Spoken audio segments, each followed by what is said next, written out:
Marcos, capítulo 3. Vamos ver com muita atenção os versos 13 e 14. Depois subiu ao monte e chamou os que ele mesmo quis, e vieram para junto dele. Então designou 12 para estarem com ele e para os enviar a pregar. Depois subiu ao monte e chamou os que ele mesmo quis, e vieram para junto dele. Então designou 12 para estarem com ele e para os enviar a pregar.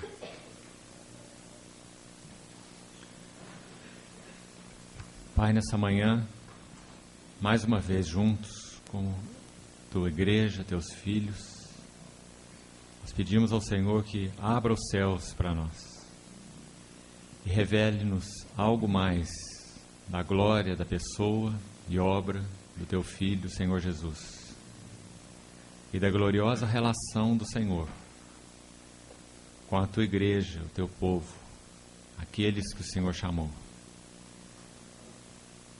Pela tua bondade e fidelidade, te pedimos que o Senhor abra a tua palavra aos nossos olhos e fale o Senhor mesmo aos nossos corações. Em nome de Jesus. Amém. Irmãos, ontem, então, nós introduzimos alguma coisa a respeito de discipulado. E colocamos para os irmãos a ideia bíblica que o desejo de Deus, isso é muito claro em toda a Bíblia, Velho e Novo Testamento, é andar em comunhão com aqueles que Ele chamou, para que por esta comunhão o seu próprio caráter, seu próprio ser seja organizado, tecido na vida daqueles que Ele chamou. Tantos são os versículos que apontam para esse propósito. Tantos. Ontem eu citei 2 Coríntios 3,18. Todos nós, não Paulo, não seus cooperadores na equipe apostólica, todos nós, 2 Coríntios 3,18, com o rosto desvendado, contemplando como por espelho a glória do Senhor, somos transformados de glória em glória na sua própria imagem. A ideia lá é exatamente esse processo, de glória em glória, de um degrau de glória a outro degrau de glória, nesse crescimento ascensional, que, se o Senhor permitir, nós vamos tocar um pouco hoje, falando sobre a vida de Jó, esse redemoinho ascensional de Deus. Então, o propósito de Deus é nos conduzir de glória em glória na sua própria, segundo a sua própria imagem. Um outro texto muito importante, Romanos 8. Romanos 8, de 28 a 30. Diz assim: todas as coisas cooperam para o bem daqueles que amam a Deus, daqueles que são chamados. O texto de Marcos que nós lemos também começa com esse verbo, com essa ação soberana de Deus. Ele subiu ao monte e chamou os que ele mesmo quis, a chamada eficaz, soberana de Deus. Romanos 8, 28. Todas as coisas cooperam para o bem dos que amam a Deus, dos que são chamados segundo o seu propósito. Depois ele vai mostrar qual é o propósito, que é o bem. Então, nós cometemos uma primeira dificuldade ao ler esse versículo. Primeiro, extraí-lo do contexto. Todas as coisas cooperam para o bem dos que amam a Deus. Observe que aí não tem a palavra estar na frente. Não tem nenhum hífen aí e nem a palavra estar na frente. Não é todas as coisas cooperam para o bem-estar daqueles que amam a Deus. Porque muitas vezes o trabalho transformador de Deus passa por um desconforto, um mal-estar. Porque o que Deus tem em vista não é o bem-estar dos seus filhos. Esse é o evangelho da prosperidade, antibíblico, herético, até mesmo diabólico. porque condena a igreja a ser uma creche espiritual. Cada um quer o seu pirulitinho e o seu chocalinho. Quando Deus extrai o pirulito, extrai o chocalinho, nós fazemos o beicinho, porque o nosso mal-estar foi tocado, não é? A creche, Deus não nos chamou para ser uma creche. Ele deseja moldar em nós o caráter do Filho, Cristo, para que a expressão do Filho seja robusta, vigorosa na sua igreja. Que chance nós teríamos de ser testemunho para o mundo, sendo uma creche espiritual? Cada um preocupado com o seu donzinho, cada um preocupado com a sua gracinha, com a sua bençãozinha, com as suas coisinhas. Aonde nós chegaríamos com isso? Todas as coisas cooperam para o bem, singular, não plural. O bem é um bem, o bem. E também não, como disse, não bem-estar, o bem daqueles que amam a Deus, daqueles que são chamados segundo o seu propósito. Então, vamos devagar e entendendo o que estamos lendo. O verso 29 vai chamar o propósito de bem, ou vai mostrar qual é o bem como sendo o propósito. Então o verso 29 diz: porquanto aos que de antemão conheceu, lá desde a eternidade antes da fundação do mundo, como também diz Efésios capítulo 1, aos que de antemão conheceu, também os predestinou. Para quê?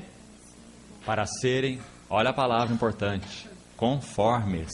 Fala tudo, né? Conformados. Essa forma é o nosso Senhor. O Senhor, então, está trabalhando pela sua palavra e pelo seu Espírito. Os dois campos de ação fundamentais de Deus. Seu Espírito e sua palavra andam juntos, são inseparáveis. O Espírito sem a palavra seria misticismo. A palavra sem o Espírito seria legalismo. Mas o Espírito e a palavra viva.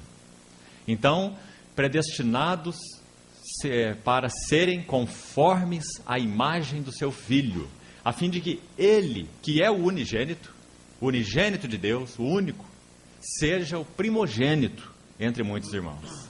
O primeiro, aquele baseado no qual todos os outros estão sendo modelados, modelagem, conformados, é a palavra aí, e é esse exato o sentido do que o Espírito Santo quis nos dizer, quando inspirou Paulo a escrever esse texto.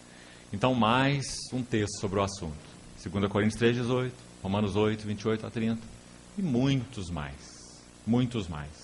Filipenses 1, o apóstolo Paulo diz naquela carta que o Senhor, que subordinou a si todas as coisas, tem como seu propósito transformar, Filipenses 1, 29, 30, finalzinho do capítulo 1, transformar-nos até mesmo no que concerne ao nosso corpo de humilhação, é o que ele fará naquele dia da sua vinda, para ser igual ao corpo da sua glória. De novo você vai ver esse propósito de Deus ali no texto de Filipenses, tocando especificamente a questão do corpo. Ele transformará o nosso corpo de humilhação para ser igual ao corpo da sua glória. E são então tantos textos. Você vai ver nos capítulos Apocalipse, especialmente no 5 e depois no 21, a mesma ideia, muito, muito linda. Quando João, capítulo 4, quando tem a visão do trono no Apocalipse, ele vai descrever aquele que está sentado no trono. Ele diz assim: a sua aparência é como jaspe. 4 de Apocalipse. Aquele que está sentado no trono tem a aparência de jaspe.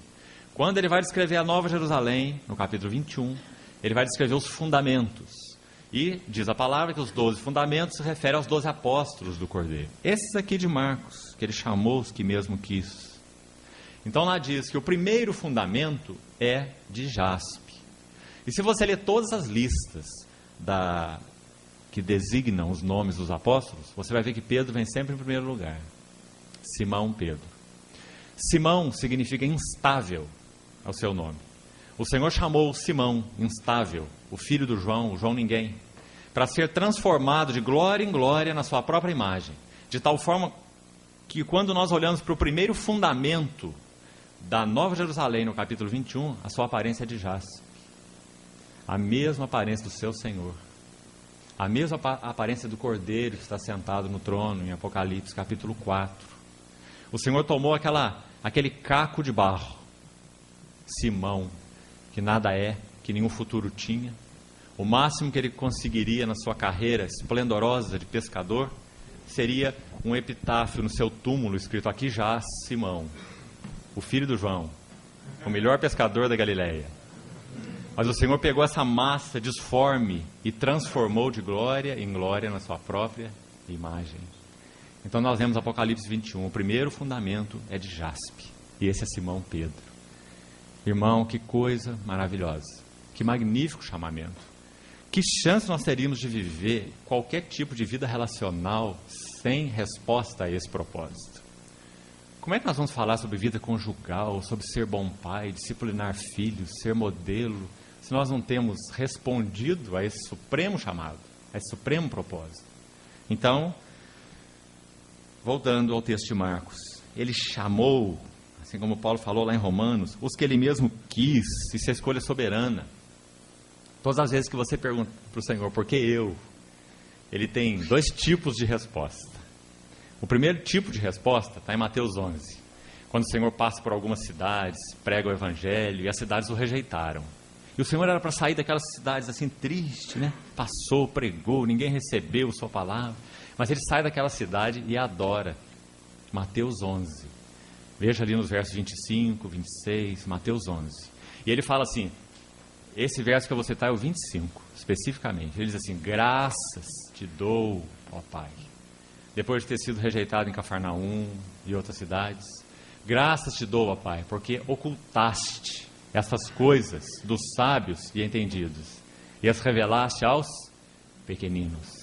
Sim, ó Pai, qual motivo o Senhor ocultou dos sábios e veio revelar para esse povinho aqui, esses João ninguéms?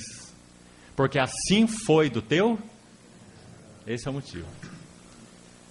Deus não é movido por nada externo a Ele. Deus é perfeito, completo em si mesmo. Ele é automovido. Ele foi movido pelo seu próprio amor e chamou quem Ele mesmo quis.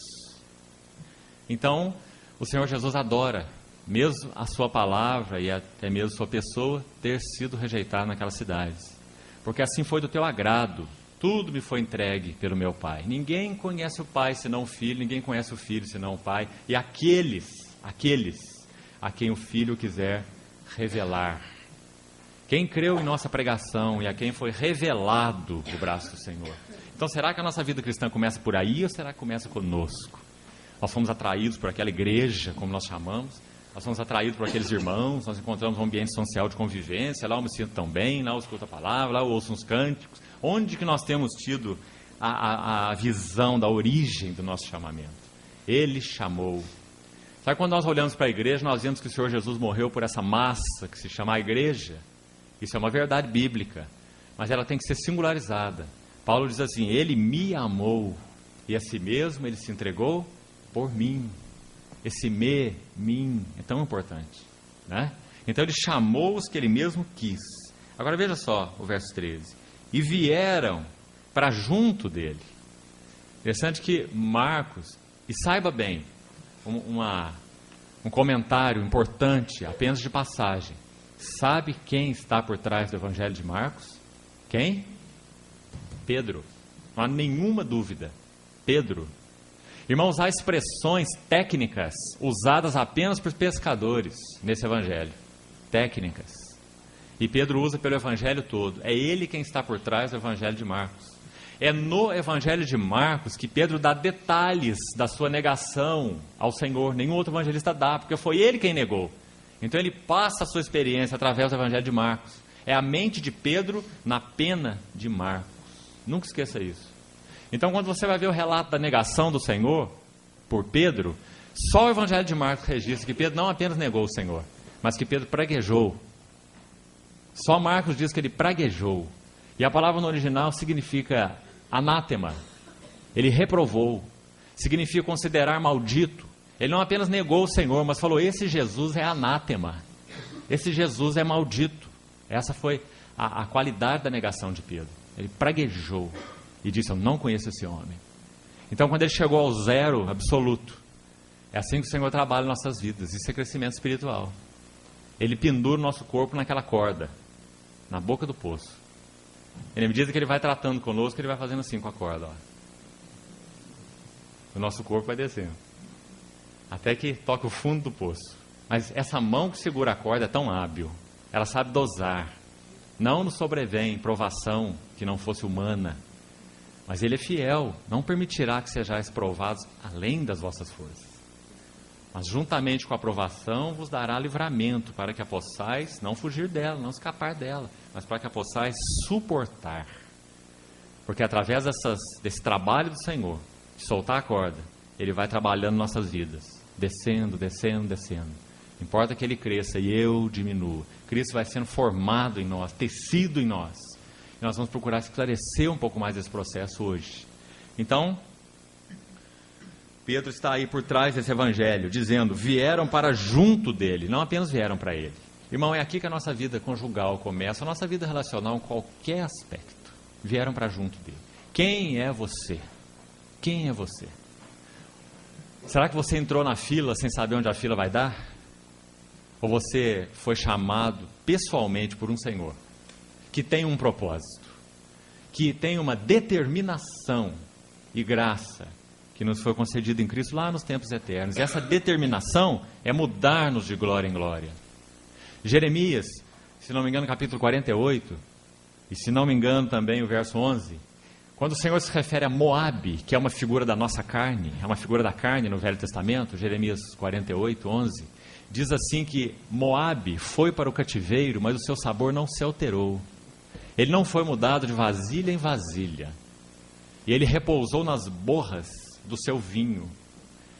Isso fala da negligência ou da falta de resposta ao trabalho transformador de Deus. Deus, quando nos chama, Ele nos coloca ali como o vinho naquele primeiro tonel. Mas quando aquele vinho cumpre um tempo naquele tonel, ele deve ser mudado de vasilha, para que essa borra, ela possa então ser retirada, e ele não fermente, não se torne um vinagre. Então ele é mudado de vasilha em vasilha, para que o seu sabor seja aquele delicioso sabor. As borras do seu vinho. Moabe é uma figura da nossa carne. Irmão, sabe como que Deus faz para nos julgar? Ele não precisa fazer nada. Basta Ele se afastar de nós. Romanos capítulo 1, 3 vezes você vai ler a expressão Deus os entregou, Deus os entregou, Deus os entregou. 3 vezes. Quando ele fala sobre aqueles homens que ouviram a verdade, receberam a revelação de Deus, mas trocaram a verdade de Deus em mentira e adoraram a criatura ao invés do Criador. E 3 vezes você vai ver, Deus os entregou, basta isso. Quando nós somos entregues a nós mesmos, esse é o nosso juízo, essa é a nossa miséria, essa é a nossa vergonha, esse é o nosso vazio. Então essa expressão de Pedro é tão especial nos lábios de Pedro, através de Marcos, dizendo que o Senhor chamou os que Ele mesmo quis, e depois vieram para junto. Lembra a experiência de Asaf naquele Salmo 73? Você já estudou aquele Salmo 73? Te encorajaria a estudar. Fala de uma maneira também tão maravilhosa sobre esse trabalho transformador de Deus. Salmo de Asaf, 73. Ele começa a questionar por que prosperam os ímpios. Primeiro ele começa com a conclusão do trabalho de Deus. Com efeito, Deus é bom para com Israel, para com os de coração limpo. Começa com Deus. Versículo 2 ele vai para ele e diz, mas quanto a mim, porém, quase me resvalaram os pés. Pouco faltou para que me desviasse os meus passos, né? Pois eu contemplava os arrogantes. Aí ele vai descrevendo qual foi o problema espiritual dele. Aí ele diz assim, até que eu entrei no santuário de Deus. E aí eu atinei com o fim deles. E ele vai descrevendo o processo de recuperação de Deus na vida dele. Aí lá no final do Salmo 73 ele fala assim, quanto a mim, bom é estar junto a Deus. Essa expressão que foi usada aqui em Marcos. Quanto a mim, bom é estar junto a Deus. No Senhor ponho a minha confiança, Ele é meu refúgio. Então, esse chamado para junto é a nossa vocação celestial. Nós não podemos viver nenhuma qualidade relacional. Lembra aquele texto de Amós? Andarão 2 juntos, se não houver entre eles acordo. Que acordo é esse? Contrato comercial, certidão de casamento? Que acordo que é esse? Acordo significa, eu estou sendo, meu cônjuge está sendo modelado de glória em glória, na sua própria imagem. Quanto mais isso acontece, mais nós viveremos uma vida marcada por essas 2 realidades marcantes da vida do Senhor Jesus, o servo de Deus. Amor e serviço. Amor e serviço.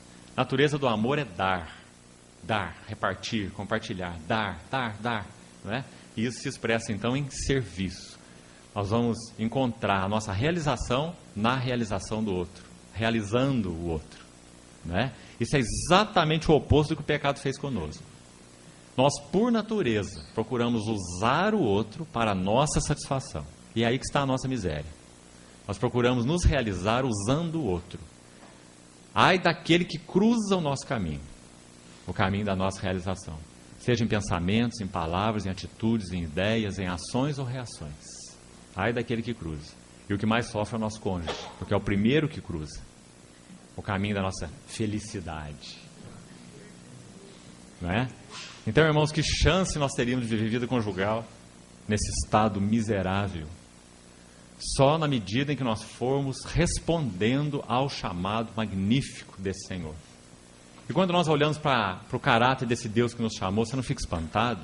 Eu fico muito espantado, porque é o Deus da glória, que nós falamos ontem, em Atos 7. É o Deus da glória que apareceu para o Abraão da miséria, na terra do Ur, perdido, alienado, não é? O Deus da glória apareceu a Abraão e chamou: anda na minha presença e ser perfeito. Então, na medida que esse chamado vai encontrando eco, resposta no nosso coração, a vida relacional se torna uma realidade. Então, veja a sequência do texto de Marcos. E vieram, resposta, vieram, não apenas para ele, mas para junto dele. Então designou 12, olha essa expressão agora, para estarem com ele. Para estarem com ele. Irmão, como que Pedro reforça isso? Pedro encontrou no Senhor Jesus esse seu lugar de aconchego, esse seu lugar de refúgio. Ele viu nesse seu Senhor o Senhor que cuidaria dos seus assuntos insolucionáveis, quem ele era. E o Senhor foi tratando disso de uma forma tão maravilhosa. Lembra quando o Senhor deu aquela ordem para Pedro lançar as redes à direita do barco, e eles então pescariam, depois de ter passado uma noite sem pescar, sem conseguir nada? E o Senhor dá a ordem no plural, se você ler o texto lá com cuidado. Lançai as redes. Mas Pedro responde no singular. Meia fé, meia resposta. Né? Esses somos nós, no processo do discipulado. Mas o Senhor é um discipulador firme. Ele nos tem nas suas mãos. Ele irá pelejar conosco. Então Pedro lança uma rede só. Só uma tá bom, Senhor. Como se ele dissesse consigo mesmo, né? Porque afinal de contas, eu sou o pescador. O que o senhor entende de peixe? Né? Já passei pescando aqui essa noite toda, não peguei nada. Uma rede tá bom demais. Então ele joga uma rede e os irmãos sabem o que acontece com aquela rede. É tanto peixe que a rede está se rompendo, tem que ser ajudado. E quando Pedro desce na praia, você lembra o que ele faz? Ele corre ali aos pés do Senhor, se ajoelha diante dele e fala assim: Senhor, retira-te de mim, porque eu sou um pecador. Não sei se você consegue ler a frase subliminar dessas palavras de Pedro. Acho que Pedro está querendo dizer assim: Senhor, retira-te de mim, mas não vai embora não, porque o Senhor é tudo que eu tenho, eu preciso de ti. Retira-te de mim, eu sou um pecador, mas fica comigo, porque se o Senhor for, o que eu vou fazer comigo mesmo? Não é? Então Pedro foi sendo discipulado, amarrado, conquistado, constrangido. O amor de Cristo nos constrange, até que o Senhor obteve aquele primeiro fundamento da Nova Jerusalém, jaspe, na vida de Pedro. E qual foi o fim marcante desse homem natural, Pedro, nesse processo transformador de Deus? Foi quando ele negou o Senhor 3 vezes, praguejando. Irmãos, aquele relato é tão impressionante. Você vai ver que o Senhor é aprisionado e vai ser julgado. Aprisionado ali no Getsêmani. E vai ser levado para aquelas arguições todas. 6 juízos perante autoridades políticas e religiosas. Quando ele sai da casa do sumo sacerdote, diz a palavra, ele não contacta mais Pedro. Ele está preso, Pedro não pode chegar nele. Pedro negou. Então diz a palavra que o Senhor saiu da casa do sumo sacerdote e olhou para Pedro. E a palavra diz que quando o Senhor de longe olhou para Pedro, Pedro saindo chorou amargamente. Aquele foi o zero de Pedro. Ele viu que não havia nenhuma esperança para ele no que concernia a ele mesmo. A ele mesmo responder, a ele mesmo caminhar, a ele mesmo progredir com o Senhor. Ele chegou ao fim de si mesmo. Então os irmãos sabem que ele se retira lá para o seu canto e o Senhor não toca mais Pedro até que ele ressuscita. Então ele manda aquela mensagem por aqueles que o viram, para que eles fossem adiante dele, a mensagem através dos anjos que estavam ali na pedra removida da boca do túmulo, que eles fossem adiante dele lá para Galiléia. E o recado, apenas Marcos, de novo Marcos, só Marcos, Nenhum outro evangelista. Só Marcos registra que quando aqueles anjos deram essa mensagem, eles disseram assim: vão ter com os meus discípulos e dizem a eles e a Pedro que lá os verei. E a Pedro. Você vai encontrar a frase e a Pedro somente em Marcos. Vamos localizar essa frase?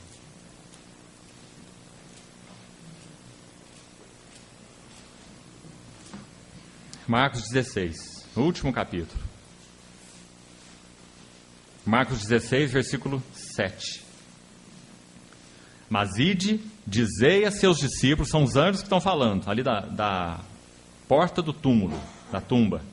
Mas ide, dizei a seus discípulos e a Pedro. E a Pedro. Porque é ele que está aqui por trás desse evangelho. Ele quer dizer assim para nós: o Senhor me lembrou-se de mim. O Senhor iria me recuperar. Então ele mandou um recado para todos os discípulos, porque ele chamou a todos, mas havia um recado especial para esse Simão, que havia chegado ao zero. Aquele que antes tinha dito assim: todos vão te abandonar. O Senhor, quem sabe, quando escolheu essa turma, não olhou bem para eles, porque é um bando de fracotes. Mas eu irei com o Senhor até a morte. Darei a minha vida por ti. Quantas bravatas, né? E o Senhor diz: Pedro, Pedro, antes que o galo cante, tu me negarás 3 vezes. E logo depois de dizer isso, ele falou: mas não se turbe o vosso coração. Lembra de João? Não se turbe o vosso coração. Foi do Senhor falar uma palavra dessa para Pedro, ele diz: não se turbe o vosso coração. Ele dizendo: Pedro, você me negará 3 vezes, mas eu, na casa de meu pai, há muitas moradas. Eu estou aliançado com você, né? Então ele lembra dessa palavra aqui do Senhor, e só ele. E a Pedro. E você se lembra quando o Senhor se manifesta lá no mar de Tiberíades, é o primeiro encontro. Vamos dar uma olhada nesse discipulado, para que o Senhor nos ajude aí a enxergar a nossa vida e aplicar essas expressões tão lindas do seu amor a nós, ao nosso discipulado. Porque o discipulado de Simão Pedro é um paradigma, assim como o de Jó, o que o Senhor fez em Jó. É um modelo, é um padrão. O que o Senhor fez com Jó, o que o Senhor fez com Pedro, é um processo delineado do que Ele deseja fazer conosco, claro. Então, quando você vê em João 21, o Senhor aparecendo naquele mar de Tiberíades, diz o relato que havia ali 7. E Pedro, veja bem a liderança natural dele. Pedro é quem diz em João 21, se você abrir sua Bíblia e conferir, ele disse assim: eu vou pescar. Irmão, o Pedro está completamente vazio, é um saco oco, ele não para em pé. Então ele diz: eu vou pescar, porque o que eu sei fazer? Eu só sei pescar. Agora neguei o Senhor, acabou tudo, eu não ouvi mais, eu não tenho chance, né? Eu praguejei, eu amaldiçoei, e o que eu vou fazer? Eu vou pescar. Ou pesco ou fico louco, né? Então, em João 21, ele vai pescar. E quando ele está pescando, mais uma vez, como tinha acontecido lá em Lucas capítulo 5, ele não apanha nada a noite toda. Isso aí é uma coisa inusitada, porque ele está pescando num dos mares mais povoados de peixe do nosso planeta, e durante o melhor período, claro, ele é pescador, de madrugada. Ele não pega nem um lambarizinho. Então ele fica ali muito desiludido. Aí ele ouve aquela voz lá da praia: lançai a rede, de novo. Isso já deveria ter despertado a memória de Pedro, né? Mas não despertou, não. Então eles jogam aquelas redes e apanham, diz o relato lá no final, 153 grandes peixes. Mas quando João reconhece que aquele na praia era o Senhor, então João diz: é o Senhor. Pedro, quando ouve que é o Senhor, ele entra num desespero muito grande. Diz aí que ele veste da sua túnica e ele não consegue esperar nem o barco chegar na água, na praia, né, com aqueles peixes apanhados. Ele se lança na água. Esse é bem próprio do Pedro, não é? Irmãos, e veja só, pela primeira vez, em todas as escrituras que falam do discipulado de Pedro, ele não abre a boca quando ele vê o Senhor Jesus. Pedro é tão desesperado que ele consegue abrir a boca até no monte da transfiguração. Diante de tanta glória, aquela visão do Senhor transfigurado, Moisés de um lado, Elias do outro, ele consegue falar. Você falaria numa situação dessa? Ele fala assim: Senhor, bom demais estarmos aqui. Façamos para nós 3 tendas. Não é assim? Ele fala até nessa situação. Agora você vê aonde esse homem chegou. Ele chegou ao zero. Porque agora ele não fala. E Tiago 3 diz que o homem que governa a sua língua refreia todo o seu. Está vendo? Então, quando Pedro chega naquela praia e não abre a boca, agora você sabe que é um novo homem. Agora você sabe que esse aí é um discípulo. Agora você sabe que ele está começando do único lugar onde é possível começar, do zero. Né? Por isso o discipulado é descendente, não é ascendente. Nós começamos no 10. Por isso que nós temos tanto problema na comunidade. Né? Nós temos 1000 membros. 1000 vezes 10? 10.000. 10.000 problemas. Mas à medida que o Senhor vai discipulando, reduzindo cada um de nós vamos aprendendo a viver juntos. Amor e serviço. Né? Assim como na vida conjugal. Então, Pedro chegou no seu zero. E agora ele reconhece que é o Senhor, através de João, pula na água, desce. Irmãos, quando ele desce naquela praia, leia as Escrituras com cuidado. Porque isso aqui não é um jornal, não é uma revista, é a palavra de Deus. Aí você vai ver João, o Evangelho, usar uma palavra que ele só usa 2 vezes no Evangelho. Só 2. Abra rapidinho, João 18:18. João 18:18. Você vai ver que quando Pedro nega o Senhor pela última vez, ele está aquentando fogo. João 18:18. Os servos e os guardas estavam ali, tendo acendido, o quê? Um braseiro, por causa do frio, e aquentavam-se. Pedro estava no meio deles, aquentando-se também. Foi nesse contexto que ele nega o Senhor, 3 vezes, e chega ao fim de si mesmo. Sabe o que ele encontra quando ele desce lá, quando ele chega na praia nadando, ele pulou do barco para encontrar o Senhor, desce, chega na areia e não abre a boca. Sabe por que ele não abre a boca? Primeiro, porque ele já tinha chegado ao seu zero. Segundo, porque ele vê o braseiro. Observe o relato, João 21:9. Ao saltar em terra, viram ali o quê? Umas brasas. No original, no grego, é a mesma palavra. Lá foi traduzido por braseiro, aqui por brasas. É a mesma palavra. Então aí é exatamente braseiro a palavra, que foi usada lá no original. Pedro viu o braseiro. E agora aquele braseiro falou tudo para ele. Foi a mensagem da manhã. A memória de Pedro é retornada, aquele braseiro, onde ele aquentou fogo e negou o seu Senhor 3 vezes. Agora o seu Senhor está na praia. Está com aquele braseiro armado. Por que o Senhor armou aquele braseiro, irmãos? Ele não precisava armar aquele braseiro. Mas ele armou aquele braseiro. Porque ele ia chamar Pedro para a restauração. Nós sabemos muito bem esse capítulo 21 de João. Pedro, tu tens agapao por mim? Você tem por mim um amor sacrificial, Pedro? Um amor que vai até a morte, que dá a vida, como você dizia lá atrás? Então Pedro diz que não. Porque ele usa uma palavra inferior para falar da sua qualidade de amor. Ele fala, sim, Senhor, tu sabes que eu te amo, mas a palavra que ele usa não é agapao, que é o amor que só dá, que só dá, que só dá, que tem só uma via. Ele dá, é sacrificial. Pedro usa a palavra filéu no original, que fala de um amor de afeição, como que dizendo, eu tenho afeição por ti, Senhor, mas reconheço que eu não tenho capacidade de entregar minha vida por ti até a morte. É assim que ele responde. O Senhor pergunta 3 vezes, não é assim? Nas 2 primeiras perguntas, o Senhor usa a palavra agapao. De novo ele insiste, Pedro, você tem esse tipo de amor sacrificial por mim? E Pedro responde, sim, Senhor, mas usando outra palavra. Tu sabes que eu, filéu, e não ágape, filéu. E na 3ª vez, quando o Senhor pergunta, aí o Senhor condescende com Pedro, ele desce o nível. Ele pergunta, Pedro, você tem filéu? Agora ele usa. Você me ama? Você tem filéu por mim? Então Pedro responde com a palavra filéu. Agora ele estava consciente que ele só podia seguir o seu Senhor baseado no amor do seu Senhor por ele, e não no amor dele pelo seu Senhor. Isso é discipulado. E os irmãos se lembram que baseado nesse amor e na relação de amor com o seu Senhor, e confiando no amor dele, e vivendo no amor dele, imerso no amor dele, foi que Pedro pôde ir à cruz literalmente, segundo a tradição. E quando Pedro foi ser crucificado, então ele falou que me inverte a minha posição nessa cruz, porque eu não sou digno de morrer como o meu Senhor. Ele foi crucificado de cabeça para baixo. Pedro, esse que era um nada, foi transformado de glória em glória, na sua própria imagem. Irmão, você tem convicção de que o Senhor quer fazer isso com a sua vida e com a minha? Você tem convicção que somente esse tipo de vida discipulada pode ser uma vida relacional adequada? Se você não tem, você vai se perder em técnicas. Você vai viver um relacionamento, quem sabe, satisfatório com o seu cônjuge, mas longe do que a Bíblia chama de gozo. Gozo relacional.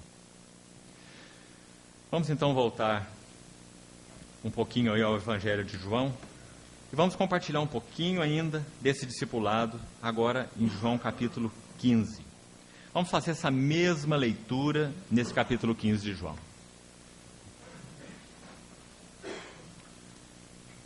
Ontem nós falamos que vida mais discipulado é igual a caráter. E que o propósito de Deus é formar o caráter de Cristo em nós. Esse é o propósito. João capítulo 15, você vai ver essa equação, como eu disse ontem, embutida de uma maneira tão clara. O capítulo de fundo para o capítulo 15 de João é o capítulo 2. Irmão, esse evangelho é magnífico, não é? O evangelho de João. Quando você vê o Senhor transformando a água em vinho nas bodas de Caná, e lá diz que foi o primeiro sinal, o primeiro milagre do Senhor, que foi realizado no contexto de um casamento, não é assim? O Senhor estava deixando muitas coisas claras ali, muitas coisas lindas. Primeiro havia 6 talhas, nós sabemos que 6 na Bíblia é ligado ao homem, porque o homem foi criado no 6º dia. O número da besta, 666, ou seja, o homem em plenitude, sem Deus, não é? Então o número 6 está relacionado ao homem, eram 6 talhas de pedra. Ali foram colocada água. A água é incolor, né? A água é inodora, a água em si não tem cheiro, não tem sabor. Isso é o que nós somos em nós mesmos, naturalmente, isso é o que é o nosso casamento. É só água. Mas então o Senhor toma aquela água, e aquela água como que instantaneamente passa por ele. E ela é servida como vinho, não apenas vinho, mas o bom vinho, o grande vinho. O vinho que o noivo não dá nem resposta. Quando o mestre Sala chega para ele, como que repreendendo, né? O mestre Sala bebe aquele vinho, acha estranho, aí ele vai lá, para o dono da festa, o noivo. Aí ele fala assim, ô noivo, todo mundo quando vai servir o vinho, coloca primeiro o vinho melhor. Quando o povo já está lá alegre o suficiente, então serve o vinho que está aí, a granel, né? Porque aí o povo está bebendo qualquer coisa. Ele fala assim, mas você na sua festa que fez o contrário, você inverteu, você deixou o melhor vinho para o final. E se você ler o relato, você vê que o noivo não fala nada, né? O noivo como que diz assim, é?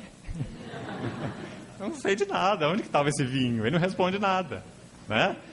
Como que dizendo, mas esse vinho é meu, eu não sou responsável por isso. Então, irmãos, essa é a realidade no nosso casamento, na nossa vida relacional. O responsável por esse vinho é Ele. Para que vejam as vossas boas obras e glorifiquem ao vosso Pai que está nos céus.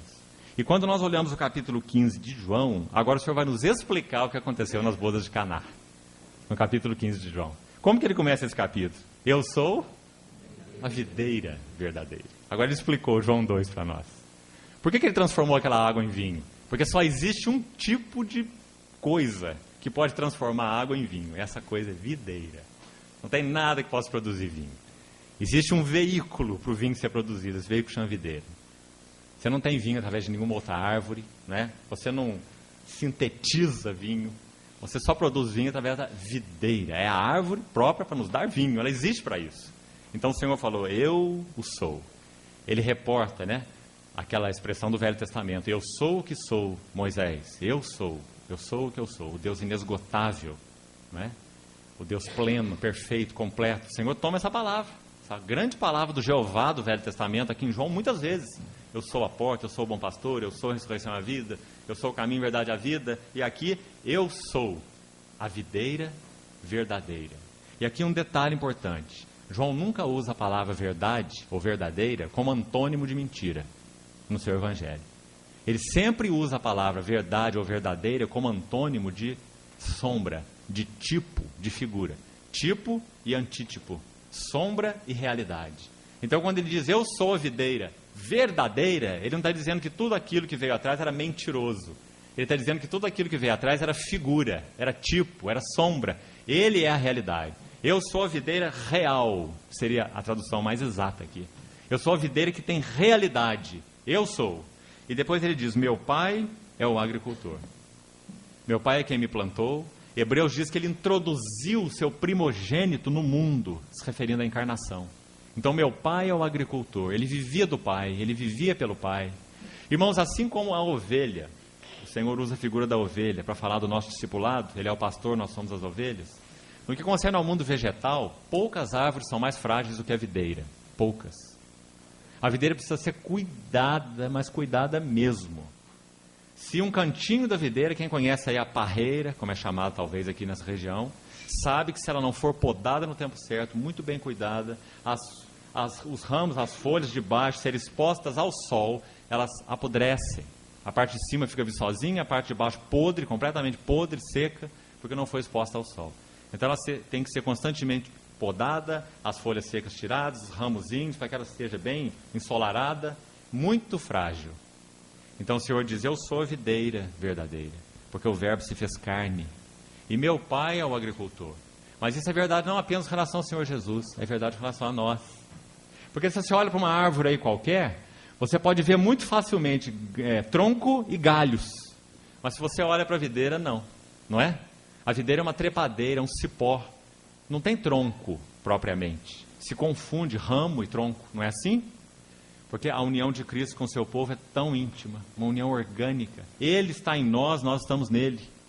Então esse mesmo Pai que cuidou de Cristo é o Pai que cuida de nós em Cristo. Então ele diz, meu Pai é o agricultor. Olha a sequência dos versículos. Eu sou, primeiro, a videira. Segundo, meu Pai. E terceiro, todo o ramo. Vocês estão vendo? A união orgânica, plena, tão linda. Eu sou a videira, meu Pai, todo o ramo. Agora ele vai falar aqui um pouquinho do processo desse todo o ramo. Eu vou compartilhar um pouco sobre isso e nós vamos concluir com esse texto, até o verso 11, essa primeira sessão de João 15. Diz assim, todo ramo que estando em mim não der fruto, ele o corta. E todo que dá fruto, limpa, para que produza mais fruto ainda. Para o momento, vamos pular um pouquinho lá para o verso 5, no meio do verso 5, para que você veja 3 expressões que vão falar do processo de discipulado. Primeiro a expressão, dá fruto, no verso 2. Todo que dá fruto. Depois ainda no verso 2, ele limpa para que produza mais fruto. E depois olha no verso 5. Eu sou a videira, vós os ramos, quem permanece em mim e eu nele, esse dá muito fruto. Está vendo? Progresso. Dá fruto, mais fruto, muito fruto. Processo crescente. Vida mais discipulado, igual a caráter. Caráter de Cristo formado em nós. Nós vamos ver nesse texto qual aspecto do caráter é singularizado. Muito lindo. Então, ele vai falar do processo de discipulado e diz assim, todo ramo que estando em mim não der fruto, ele o corta, mas todo que dá fruto, ele limpa, para que produza mais fruto. Verso 3, vós já estáis limpos pela palavra que vos tenho falado. E agora nós precisamos deter algum tempo aqui. Eu vou citar alguns versículos para os irmãos que estão anotando, os irmãos que quiserem folhear e olhar rapidamente, a ênfase bíblica sobre a nossa relação com a palavra de Deus. Irmão, não existe nada que possa realizar em nós esse trabalho transformador, senão a ação do Espírito e da palavra juntos, como eu coloquei no início, esse par inseparável. O Espírito e a palavra juntos, ou a palavra viva, se nós quisermos. Por exemplo, Colossenses 3,15, 15 e 16. Esse texto diz que a palavra de Deus deve habitar em nós ricamente. O Senhor falou, vós já estáis limpos pela palavra que vos tenho falado. Limpos pela palavra.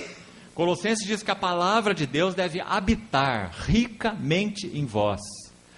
A expressão ali no original é logos, que se refere à palavra falada, que foi revelada, falada, se refere à palavra escrita, a palavra da Bíblia.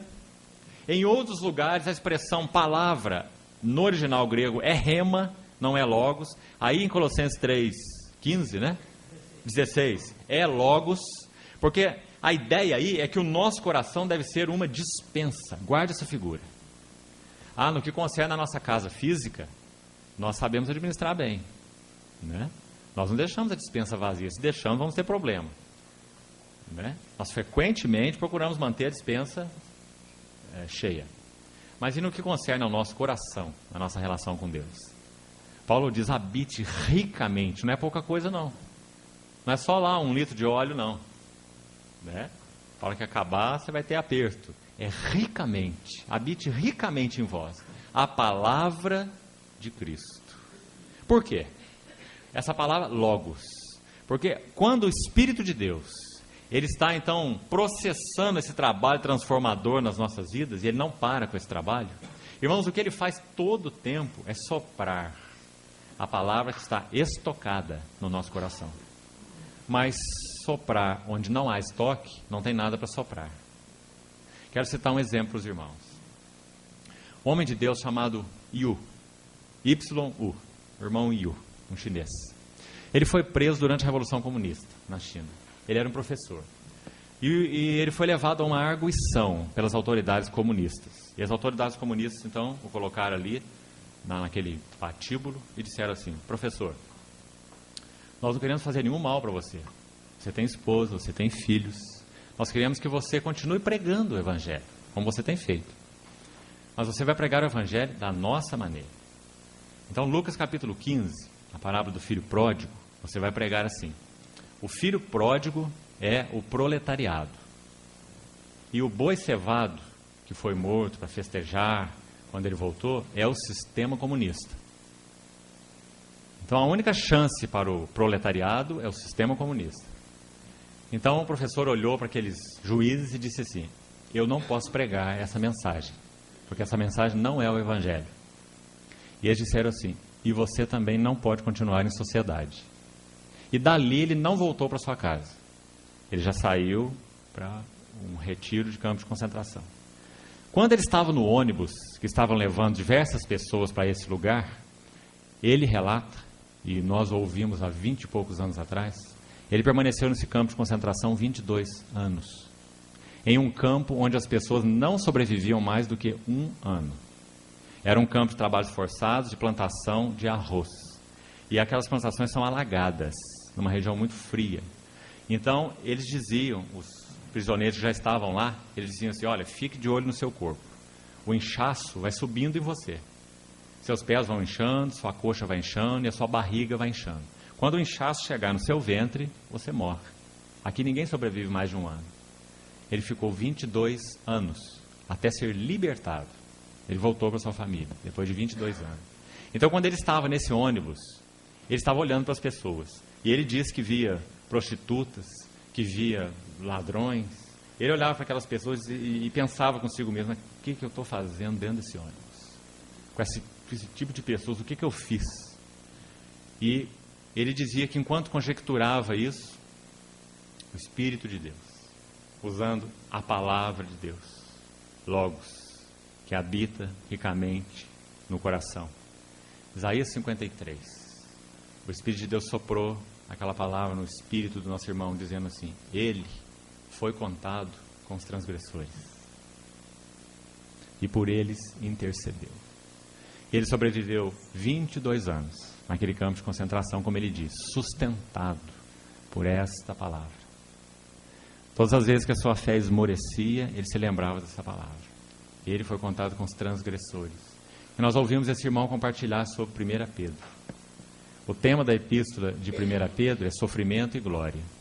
Irmãos, todas as vezes que ele falava sobre o sofrimento do Senhor, seus olhos se enchiam de lágrimas. O amor do Senhor na cruz. Mas todas as vezes que ele falava sobre o seu sofrimento, quando ele mencionava o seu sofrimento, ele não vertia uma lágrima.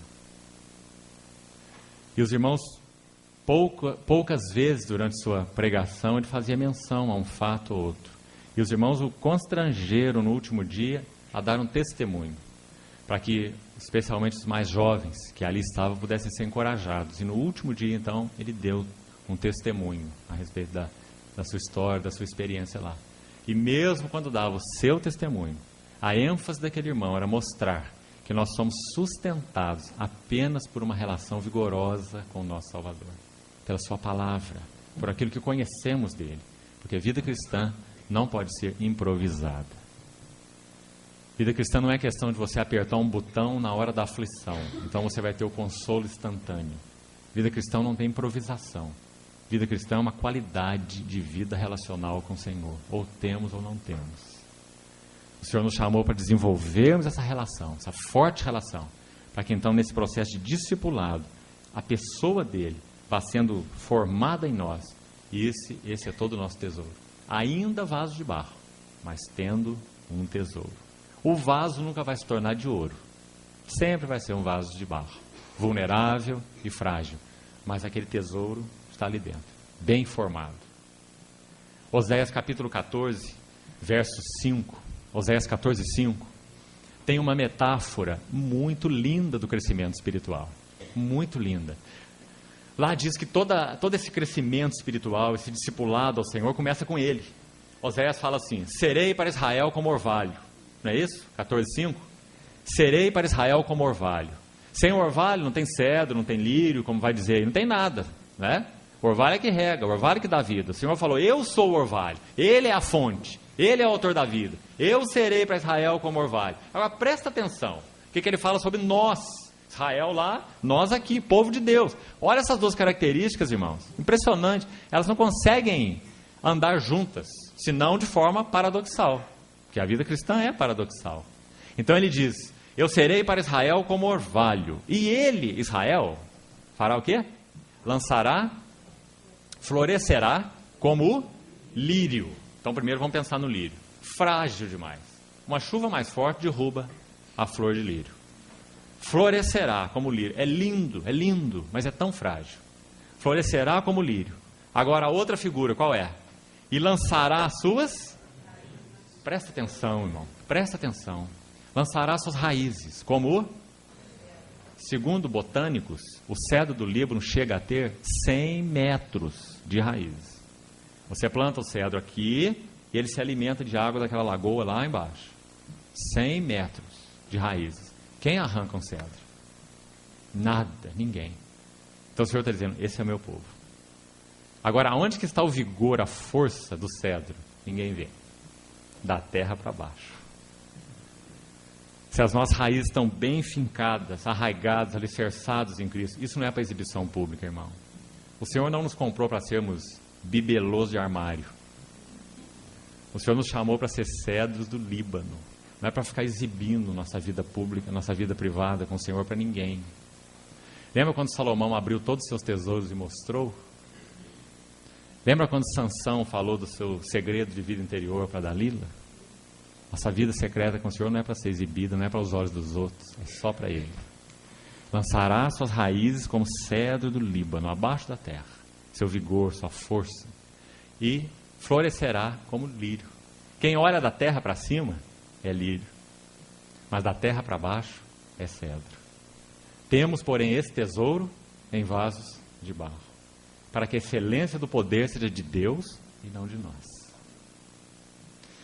Então, João capítulo 15: vós já estáis limpos pela palavra que vos tenho falado.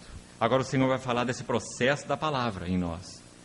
Versículo 4 do capítulo 15: permanecei em mim, e eu permanecerei em vós.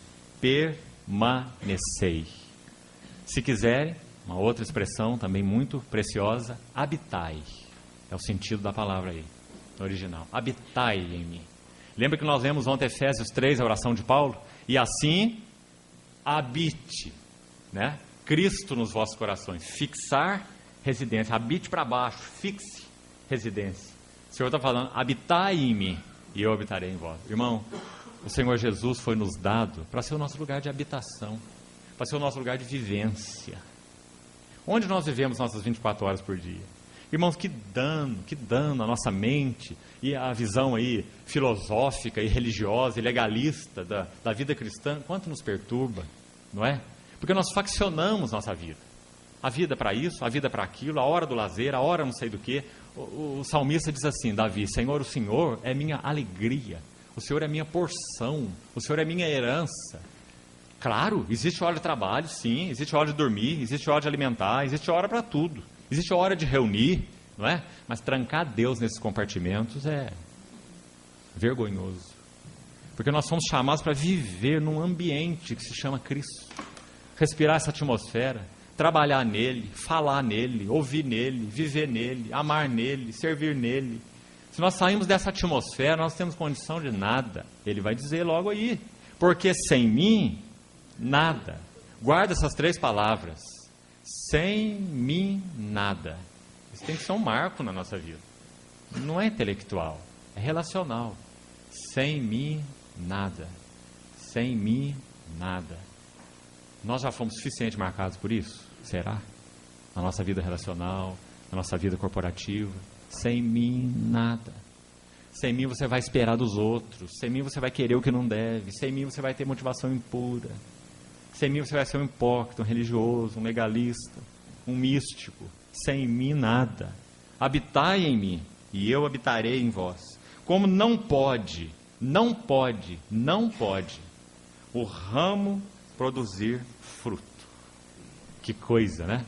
Nós não concordamos muito com isso, né? Na nossa experiência. A não ser que o Senhor nos discipule mesmo nesse processo dele. Nós achamos que podemos sim, como eu disse ontem. O Senhor me comprou, eu estava lá sim, vivendo uma vida miserável, mas que talento Ele ganhou agora no corpo de Cristo. Não é? Que talento, que capacidade, que voz, não é? Que oratória, que eloquência, que coração. Sem mim, nada. Não pode o ramo produzir fruto de si mesmo.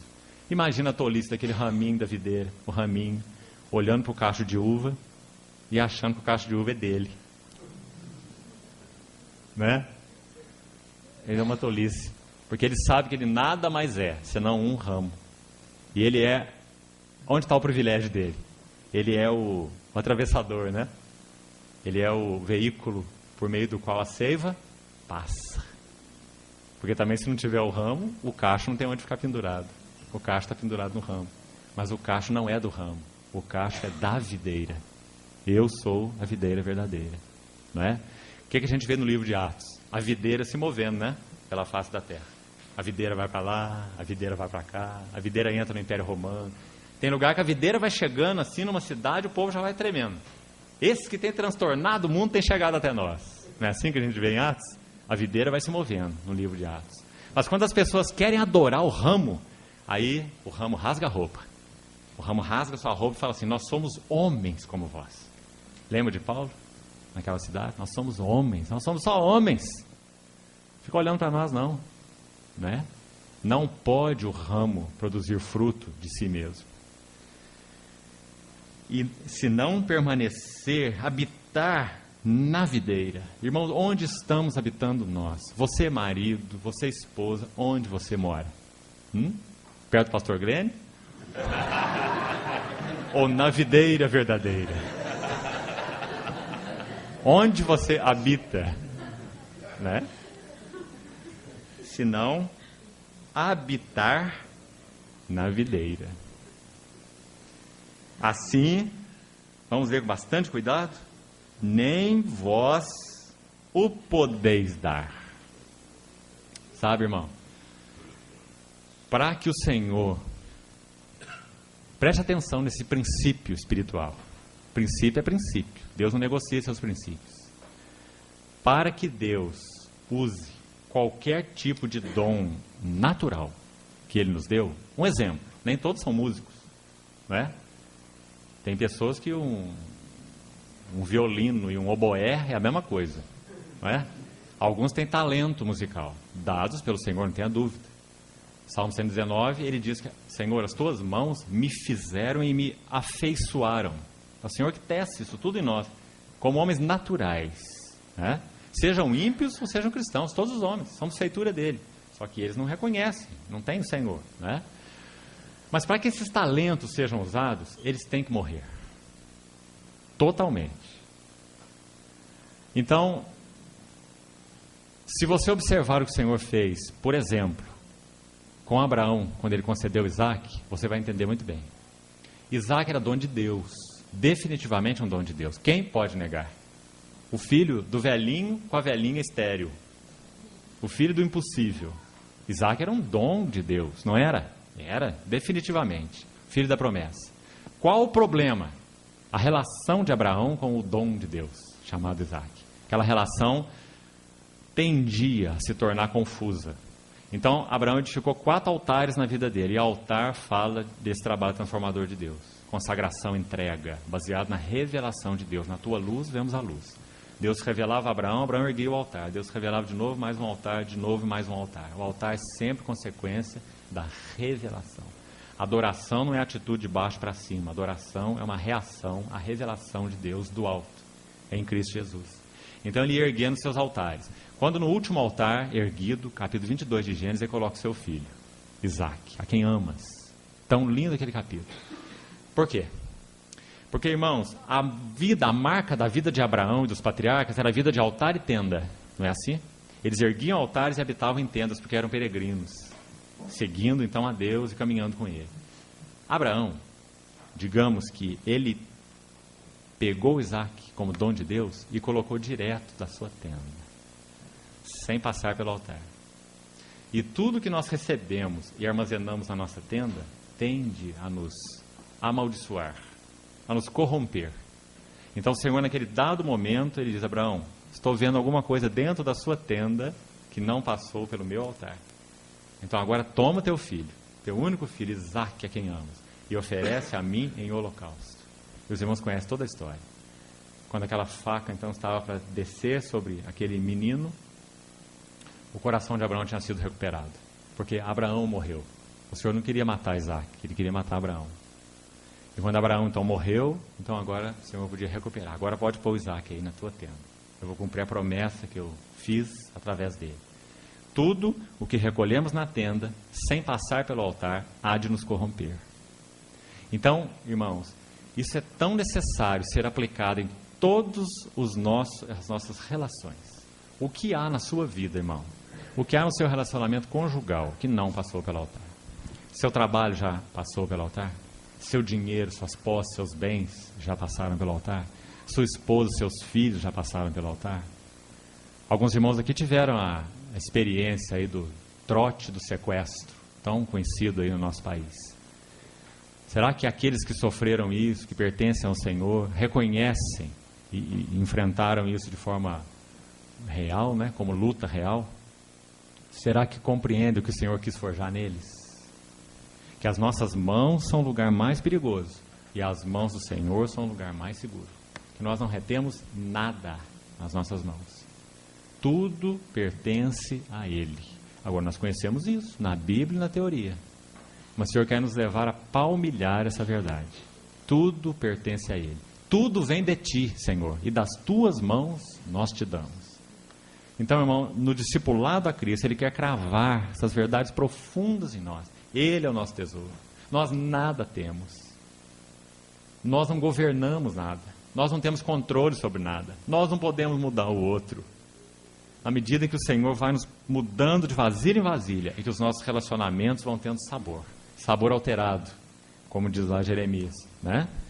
Então, vós não podeis dar, se não permanecerdes em mim.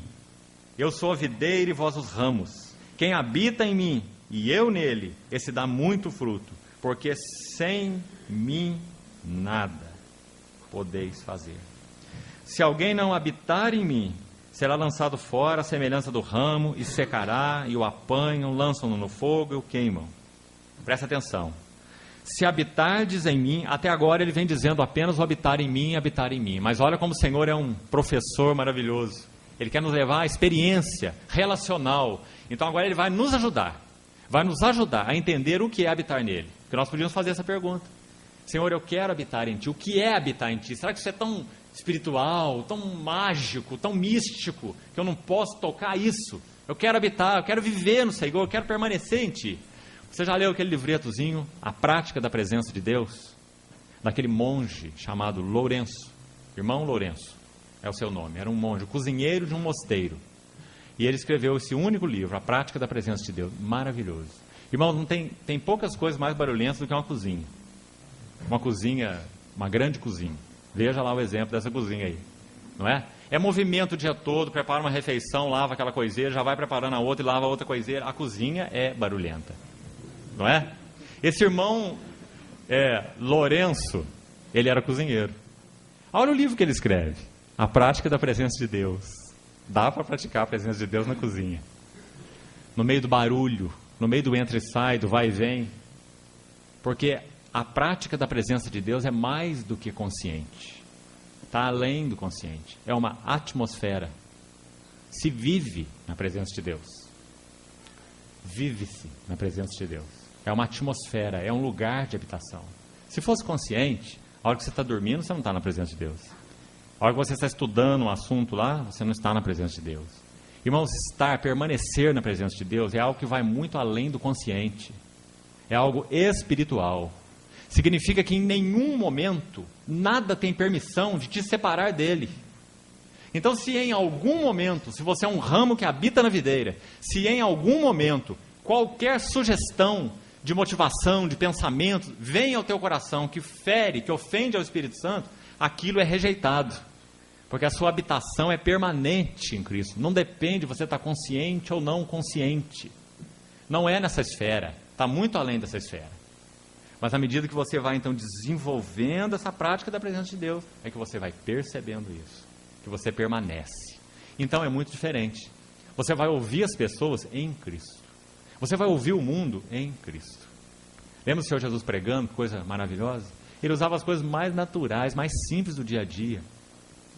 Porque ele via e ouvia o Pai em tudo. Será que essa é a nossa condição? Esse é o nosso discipulado? Esse é o nosso privilégio? Habitar nessa videira, viver no Santo dos Santos. Nós fomos chamados para isso. Se temos negligenciado esse chamamento, nós sabemos as consequências, como são pesadas, como é duro carregar a nós mesmos. Agostinho, que eu citei ontem, viveu no quarto século, ele escreveu uma frase muito interessante, que anotei aqui, numa página branca da minha Bíblia. Veja só o que ele diz sobre esse descanso. Preste atenção, ele diz assim: Senhor, fizeste-nos para ti, e inquieto está o nosso coração, enquanto não descansa em ti. Por que queres, ele está falando com seu próprio coração, por que queres apoiar-te em ti mesmo, ficando sem apoio? Lança-te nele e não temas, ele não fugirá de ti. Atira-te sem reservas, e ele te receberá e te curará. Quando estiver unido, habitação, quando estiver unido a ti, Senhor, com todo o meu ser, eu não mais sentirei dor ou cansaço. A minha vida será verdadeiramente vida, toda plena de ti. Senhor, tu alivias a quem plenamente satisfazes. Presta atenção nessa frase. Senhor, tu alivias aquele a quem plenamente satisfazes. Se o Senhor é a nossa satisfação, Ele é o nosso alívio, porque o nosso cansaço somos nós. Alivias a quem plenamente satisfazes. Não estando eu ainda repleto de ti, Senhor, eu sou um peso para mim mesmo. Não estando ainda repleto de ti, sou um peso para mim mesmo. Por isso o Senhor lá em João 15 diz: habitai em mim. E depois ele vai continuar, concluindo então, nos mostrando como habitar, de forma muito prática, específica, nada místico, nada teórico, nada espiritualizado, nada disso. Se habitardes em mim, verso 7, agora, e as minhas palavras habitarem em vós. Colossenses 3,16. Texto que nós já lemos. Minhas palavras habitarem em vós. Está vendo a importância?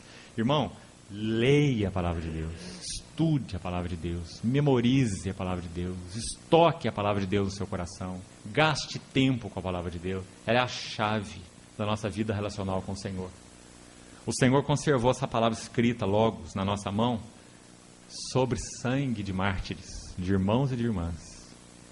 Houve uma rainha na Inglaterra no século XVI, se não me engano, talvez princípio do XVII, chamada Maria a Sanguinária, a tal Maria I, a louca.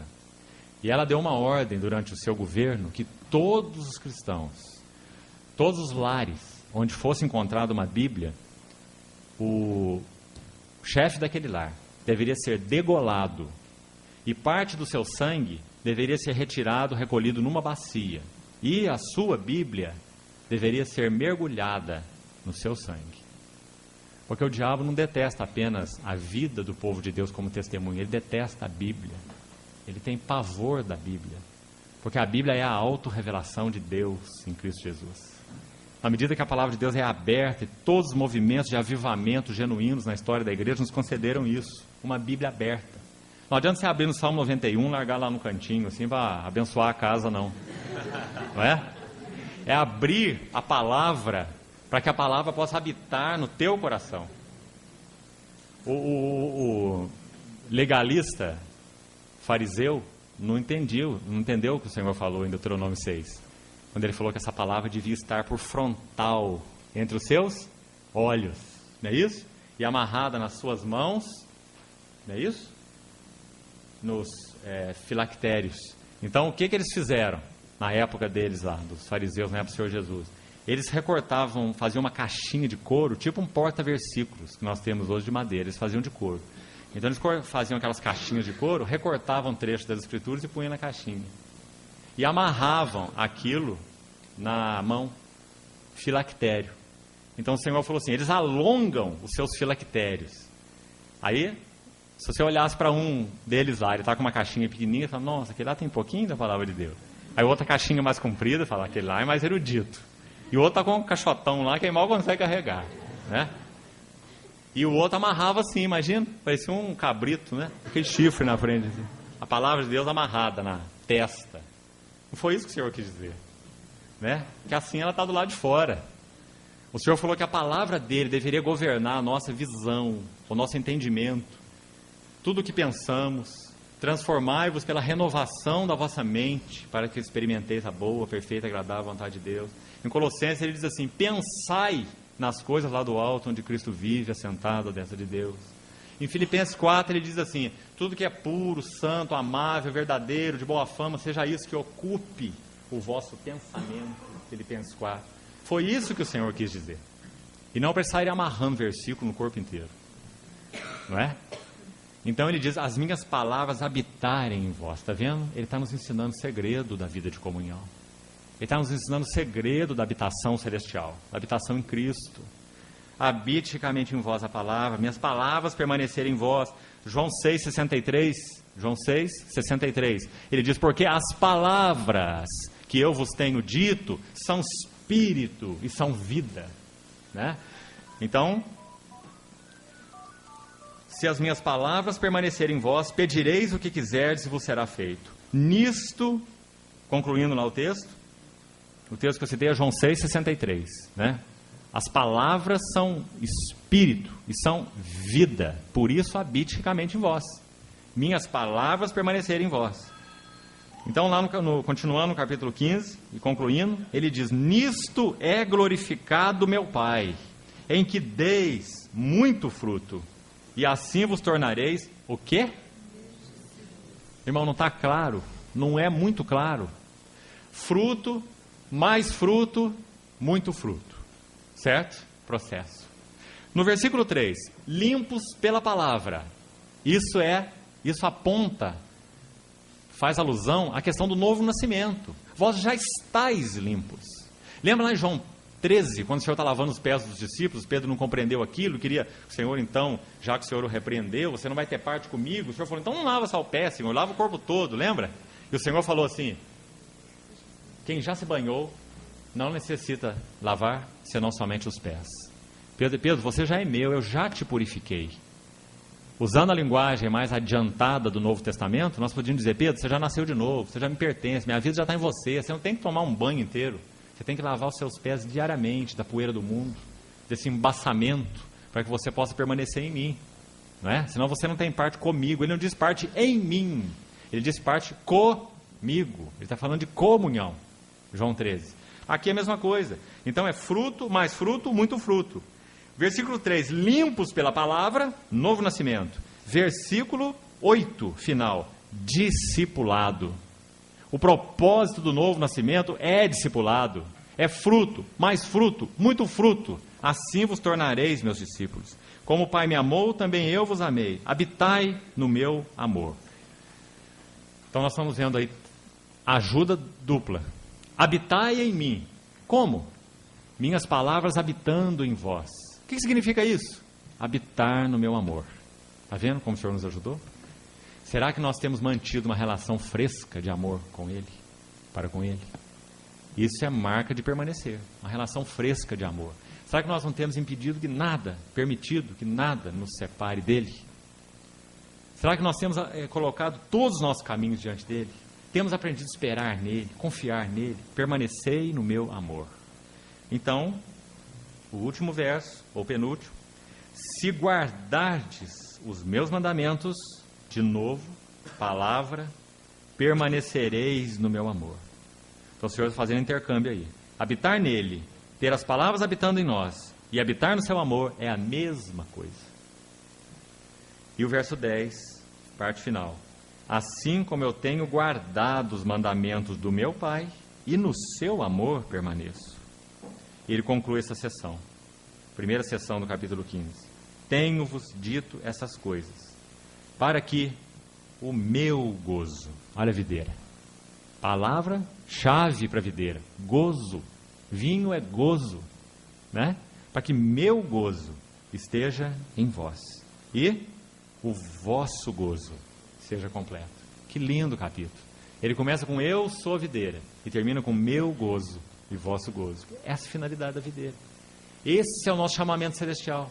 Permanecer nele. Somos só um ramos, finos, delicados, vulneráveis, mas o que sai de nós, aquele lindo cacho, né? Pendurado ali nas nossas vidas, não é nosso, não é nosso, é dele. Mas nós temos o privilégio de sermos os veículos, tesouro em vaso de barro. Irmão, falar sobre gozo relacional sem tocarmos nessa base é perder tempo. Totalmente, né? Perder tempo com maneiras, técnicas e caminhos. Então, vamos concluir com isso. E se o Senhor permitir, hoje à noite, amanhã, nós vamos estudar 2 sessões do livro de Cantares. E vamos procurar ver o amor em maturidade. O amor inicial, capítulo 1, até o amor maduro, capítulo 8. Vamos vasculhar um pouco do crescimento do amor maduro. Amor inicial, o amor jovem, o amor maduro no livro de Cantares. Em primeiro lugar, vendo a nossa relação com o Senhor e, consequentemente, aplicando esses princípios à nossa relação uns com os outros. O Senhor nos ajude. Amém. Vamos orar.